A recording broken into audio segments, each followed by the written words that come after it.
Everyone thinks I'm the destination, the moment everything clicks into place. You've mythologized reaching this point since you were a kid.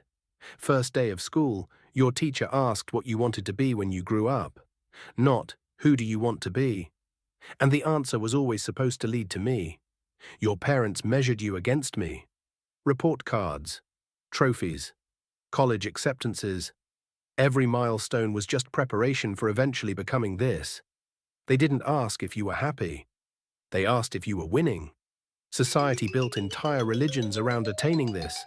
The American dream, hustle culture, self-made billionaires on magazine covers, rags to riches stories that conveniently leave out the inheritance, the connections, the lucky breaks.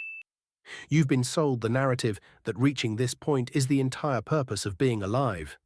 I'm in every commencement speech, every self-help book, every motivation video with dramatic music and someone yelling about greatness. You can achieve anything.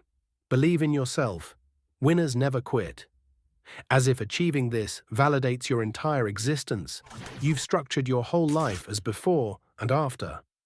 Before achieving this, you're incomplete, a work in progress, still figuring it out. After, then you've arrived, then you're legitimate, then your opinions matter, your choices make sense, and your life has been worth living. But here's the thing nobody tells you. Reaching this doesn't feel like anything. There's no orchestral swell, no credits rolling, no level-up sound effect. You cross the threshold and you're still you. Same brain, same insecurities, same 3 a.m. thoughts about whether any of this matters. You thought achieving this would fundamentally change who you are, transform you into someone confident, someone certain, someone who finally has their shit together. But transformation doesn't work that way. You're the same person with better business cards and more impressive dinner party stories. The goalposts were always arbitrary, completely made up. Your version of this is different from your neighbors, your parents, your cultures. A musician thinks this means selling out arenas. A scientist thinks this means publishing in Nature. A parent thinks this means raising kids who don't hate them. Which definition is correct?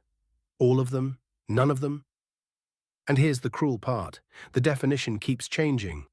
You spend 10 years chasing one version, finally reach it, and suddenly that version doesn't count anymore.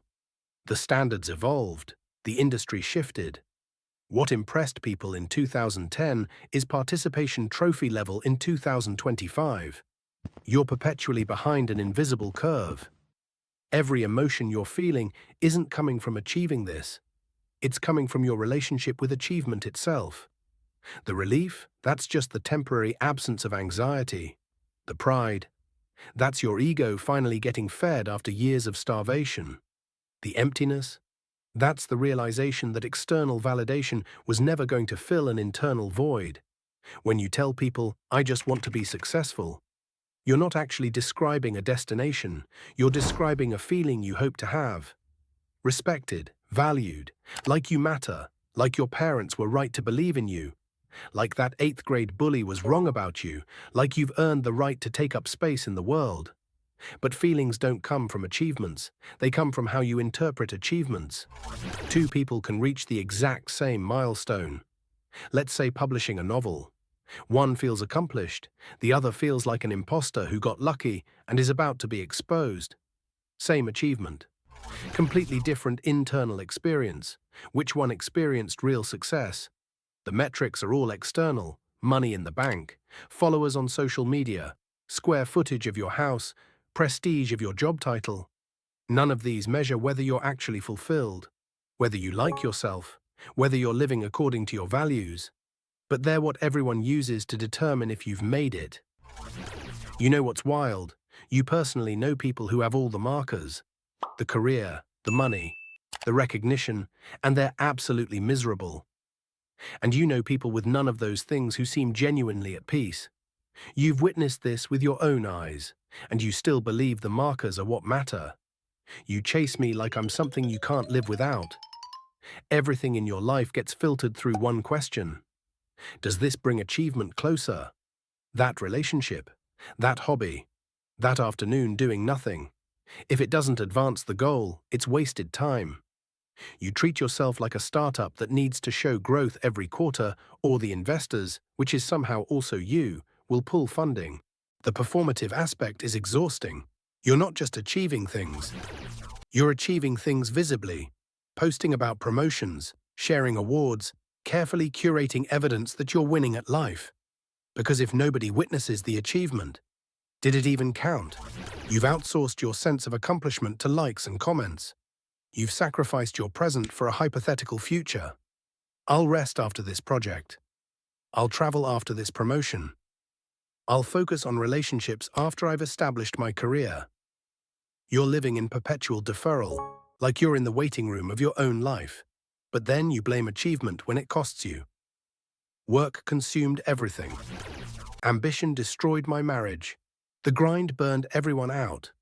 As if ambition is this external force that possessed you.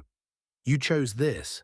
Every single time you chose the meeting over the dinner, the deadline over the conversation, the achievement over the connection. That was you. The worst part? You never accept a rival. You finally get the thing, the promotion, the award, the recognition, and it lasts maybe 48 hours before your brain is already scanning for what's next. Because if you stop climbing, if you actually pause and appreciate where you are, you might have to confront whether any of this made you happy. You want this to be meaningful but effortless. You romanticize people who make achievement look easy. Overnight success. Natural talent. But when your own achievements come too easily, they don't feel legitimate. You need the struggle, the suffering, the years of grinding. Otherwise, how do you know you earned it? You judge people for wanting this too much. Sell out. Corporate ladder climber. But you also judge people for not wanting this enough. Lazy. No ambition. There's no acceptable relationship with achievement that doesn't trigger your judgment. Here's the contradiction that defines everything. You need this to matter tremendously. To justify all the sacrifice, all the suffering, all the deferred living, but you also need this to not matter too much. Because if it does, and you fail, or achieve it and still feel empty, then what was it all for? This whole construct exists because you're terrified of insignificance, of living and dying without leaving a mark, of being forgotten, of your life not mattering in some measurable, undeniable way. Without this framework, you'd have to define meaning for yourself, internally, subjectively, and that's vulnerable, that's uncertain. What if you decide your life is meaningful and everyone else thinks you wasted your potential? What if you choose happiness over achievement and you're just happy, with nothing to show for it? This gives you an external scoreboard, proof that you're doing life correctly, that you're not wasting your time on Earth, that when you're gone, there will be evidence you were here. The resume, the legacy, the Wikipedia page, the obituary that lists accomplishments instead of asking whether you were kind, whether you loved well, or whether you enjoyed being alive. You're not actually chasing achievement. You're running from ordinariness, from the possibility that you're just a person living a normal life that doesn't warrant anyone's attention or admiration. And that thought is so unbearable that you'll sacrifice everything, joy, connection, presence, peace, all to avoid it. But here's the truth that's impossible to accept. None of this addresses the actual question, the one underneath all the striving. Am I enough? Achievements don't answer that. They distract from it. They give you temporary relief. See, I'm accomplished. Therefore I must be enough. But the question always comes back. Because it was never about what you do.